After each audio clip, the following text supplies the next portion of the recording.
Calgary City Councillor Chu says that he will not resign despite calls for him to step down. Last Monday, Chu was re-elected as the city's Ward 4 councillor, winning by 52 votes in the province's civic election. He's been urged to step down after information came to light that he admitted to a sexual encounter with a 16-year-old girl while serving as a Calgary police officer back in 1997.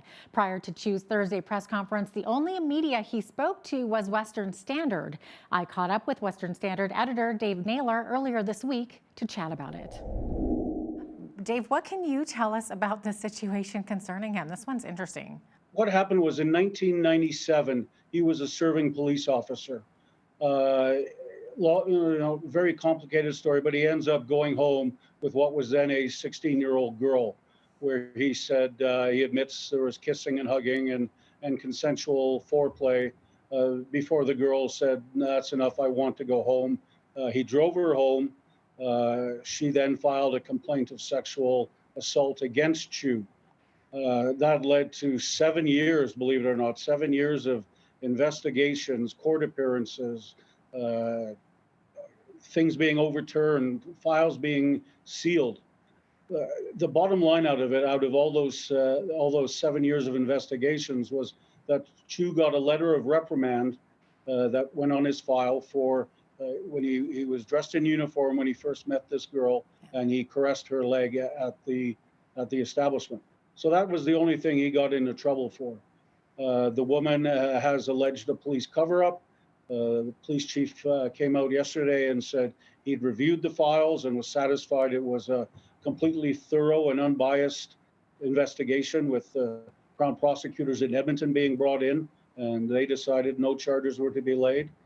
So all this stuff came out late last week, just days before the election, an election which Chu won by 52 votes. Right. So there's screams for a recall. The Calgary Mayor Gondek wants Chu gone. Jason Kenney, the Premier, wants Chu gone. All of his fellow councillors want Chu gone. Unfortunately, there's nothing they can do about it. Unless somebody's been convicted of a criminal act, they cannot be removed from their elected position. Chu told me he's got no intention of resigning. He said the truth will prevail. He's always told the truth. But, obviously his family is suffering through this. Yeah, well, it's interesting that you mentioned that this all came out late last week, just before the election. People went to the ballot boxes and they casted their vote, and it almost seems like the people have spoken. They voted him back into council, but it's everybody else who wants him out. One of the key things here is the advance polls. Yeah. We don't know whether Chu got huge support in the advance polls before these numbers came out. Yes. After these numbers came out, he may have got zero support, yes, but it was the advance polls that pushed him over the top by that whopping 52 votes. So it really is hard to say. Again, there's no way that they can remove him right now unless he wants to go.